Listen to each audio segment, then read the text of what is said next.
Welcome into NFL Daily. I'm your host, Jack Sperry. Today, we're going to be taking a look at the quarterbacks in the AFC that either haven't broken out yet or are looking to bounce back with their respective football teams that have a lot of pressure on them. And I'm going to let you guys know which ones are going to boom this year and which ones are going to bust. Pause. Before we get into the video today, make sure you guys give me a follow on X at Jack_Sperry. If you want more NFL QB content, going to be putting out a bunch of analytical stuff, a lot of film breakdowns as I get ready to put out my official quarterback rankings for the 2025 preseason. So if you guys want more of that content from me, you can find me at Jack_Sperry. So we'll start with the news of the day. Aaron Rodgers is officially on his way to the Steel City to be the new starting quarterback of the Pittsburgh Steelers.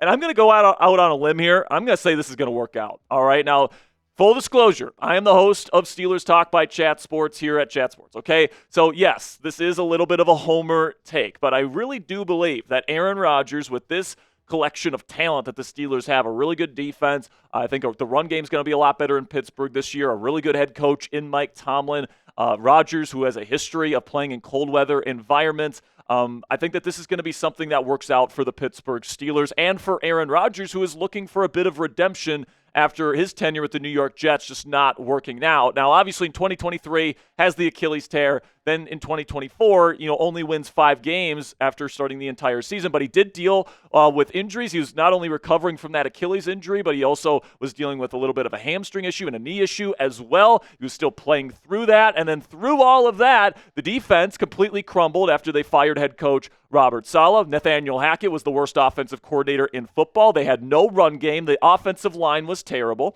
Even though they had Devontae Adams, Garrett Wilson, and Breece Hall, Rodgers was being asked to throw the ball 1,000,000 times a game with no run game to support him. And if you know anything about the NFL, if a defense knows you have to throw the football, it's much more difficult on the quarterback. So did Rodgers take a step back last year compared to his MVP caliber seasons? Yes. Is he a top 5 quarterback anymore in the National Football League? No, but he proved, especially down the stretch last year, that he still has the arm talent, the quick release, his ability to throw the ball down the field, pick apart a defense. He's really got that play-action guitar fake, as he likes to call it.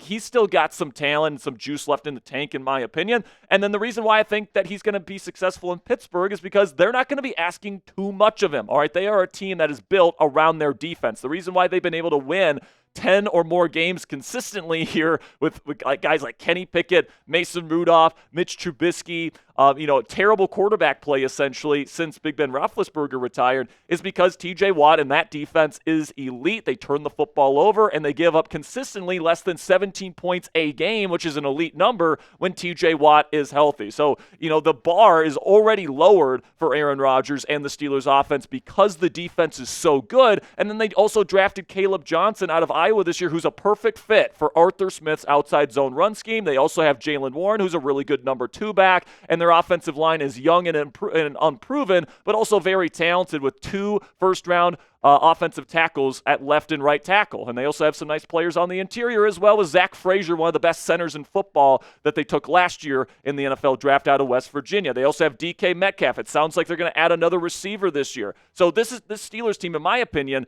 is objectively better than what they were last year when they won 10 games and made the playoffs and were second in the AFC North. And Aaron Rodgers, in my opinion, is objectively better than Russell Wilson or Justin Fields, who were the 2 quarterbacks for the Pittsburgh Steelers last year. So I absolutely think Aaron Rodgers can bounce back this year in a more stable situation with the black and gold compared to what the situation was with the New York Jets last year. And if you think a 40-plus-year-old quarterback can't go to a new team and have success, I have 2 examples for you that might change your mind. Let's start with Brett Favre, another quarterback that was a former Green Bay Packer that went to the New York Jets, played 1 season for them, and didn't play his best year. And people thought he was done. All right, you look at the numbers there. Favre had a better completion percentage, and they had the same yards per attempt efficiency, but Rodgers had the higher touchdown percentage last year with the Jets, the far lower interception percentage, and the far higher passer rating. And by the way, guys, remember, this is the year where people are saying Rodgers was absolutely terrible. And then Favre goes from the Jets to the Minnesota Vikings the next year, a 10-win playoff team that was a one-round exit, exactly the same situation the Steelers are in right now. And you look at the numbers, the completion percentage goes up. He had over a yard more per attempt. The touchdown percentage jumps 2 points to 6.2, and the interception percentage goes down 3 points, and the passer rating goes up significantly, led them to the NFC Championship game that year, and was one play away from leading them to the Super Bowl. Then how about another quarterback, Tom Brady, in 2019 when he was 42 years old? Everybody thought he was done after his final season in Foxborough. Only 60% completion percentage. As you guys can see here, Rodgers' numbers were objectively better than the GOAT's his final season in New England last year when Rodgers was in that terrible situation with the New York Jets. Then what happened? Brady went to the Tampa Bay Buccaneers during a COVID season where there was no off-season program or anything like that, and Brady's numbers jumped dramatically in Bruce Arians' offense, and oh yeah, they win a freaking Super Bowl in the first year that he's there when he was 43 years of age. So please don't tell me that Aaron Rodgers can't turn it around in Pittsburgh in that stable environment that head coach Mike Tomlin is going to be bringing in Pittsburgh. I think they're going to definitely win double-digit wins again this year if they can stay healthy, and I think they have a chance to compete even with the Ravens for the AFC North title in 2025, again, if they stay healthy. So predict it for me down there in the comment section. Will Pittsburgh win a playoff game this season? It seems like the Steelers are always in the playoffs, but they're never winning. Are they going to win one this year? Is this finally the year Pittsburgh fans get to celebrate a playoff victory? Give me a yes or a no down there in the comment section for today's pinned question. YouTube's going to throw you an ad break here in just a couple of seconds, and when that happens, take advantage of that time. Give me a yes or a no down there in the comments. Now we'll go to the Cleveland Browns, and who knows who the starting quarterback is going to be there in Cleveland because they got a four-way QB competition there. But you know what? I don't really care who their starting quarterback is. I think they're all not going to work out in Cleveland this year. I think they have a really dire situation there in Cleveland, if I'm being completely honest with you. I think Kevin Stefanski's probably going to end up getting fired at the end of the year. And you know what the old saying is, you got two quarterbacks, you got none. Well, I think if you got four quarterbacks, you've got negative numbers of quarterbacks. Sorry, Cleveland fans. But my best guess here is that Kenny Pickett probably is the week one starter. You know, I don't think Cleveland's really in the position with a Joe Flacco to compete. So I think their focus should be on trying to find their future franchise quarterback. They have three younger quarterbacks on the roster. That's Pickett, that's Dylan Gabriel, and that's Shedeur Sanders. I think Pickett, being the veteran in the group, will probably get the first crack at it. And then, you know, when things eventually devolve and they're not winning games, they're going to give the chances to Dylan Gabriel and Shedeur Sanders at some point during this year. And then Joe Flacco, you know, maybe he starts the season. Maybe they truly think they can win with Flacco and he gets a couple games. And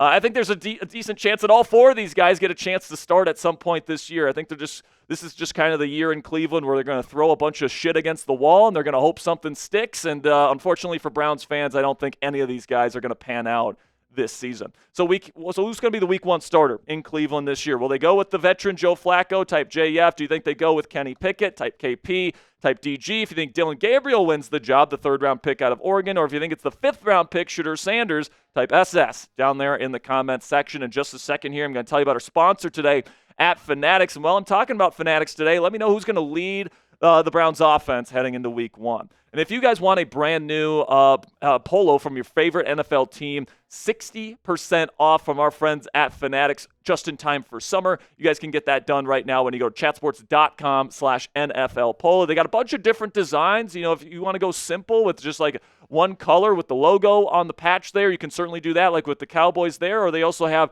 some crazier designs, like the Giants one that we showed a little bit earlier. But they got all 32 NFL teams, a bunch of different designs that you guys can choose from, and 60% off is a hell of a deal from our friends at Fanatics right now. So go to chatsports.com/NFL polo. If you use that link and you make a purchase, we get part of the proceeds here at Chat Sports. So it helps us out, helps you out, everybody wins. So go to chatsports.com/NFL polo to get that done today. Now we get to Cam Ward here, and, you know, obviously Cam, even if he's not fantastic this year, he's going to have multiple years to prove himself, but I actually think he's going to do a good job this year, and he's going to be an instant success. And the reason why I have a feeling Cam Ward's going to be an instant success in the National Football League as a rookie is going to be because of his anticipation and his mental processing, his ability to let that trigger pull, even before the receiver comes out of his break, is something that is truly special with him. And you just didn't see a lot of quarterbacks, especially in this class, but really in any class, you know, throw the ball with anticipation and the level of mental processing ability that you saw from Cam Ward at Miami last year. And I think that's going to be something that's a super translatable trait that Cam is going to be able to bring into his rookie season. Now, obviously, you know, we'll see how the coaching is in Tennessee, and we'll see how the weapons kind of play out there. I like that his buddy Xavier Restrepo is there. I think he's going to be a really good slot weapon for them as a UDFA. They also brought in Alec Imanner, who I really liked out of Stanford. They still got Calvin Ridley. Tony Pollard's a decent back. I think they've really invested on the offensive line. And I think that if Brian Callahan knows what he's doing, and if the Tennessee Titans coaching staff knows what they're doing, like, this is a team that could be pretty decent this year in the AFC South, which is a pretty, let's say, lackluster division in the AFC. It's probably the worst division in the AFC right now. But I think Cam Ward has a chance to be, right up there with C.J. Stroud for the best quarterback in this division for years to come. And I think he's going to show that pretty early on in his NFL career. Then we get to some other AFC quarterbacks that are really make-or-break seasons here. Justin Fields going into his 5th year in the National Football League. I think it's not going to work out with the New York Jets. It's a defensive head coach. Justin Fields has super wonky, elbowy throwing mechanics. It's not smooth whatsoever. The accuracy is definitely inconsistent at best with him. And last year, here's a stat that's crazy about Justin Fields when he was with the Pittsburgh Steelers. He was number 1 in the league last year of percentage of throws below 10 air yards. So checkdowns, essentially, short passes. He was number 1 in the league in short yardage pass percentage. He was also 3rd in the league in longest time to throw. All right, so this guy was holding on to the ball forever just to check it down. All right, he also took a bunch of sacks. I know people think because he's like this great athlete that he can avoid sacks all the time. He has terrible pocket presence. He takes a lot of sacks.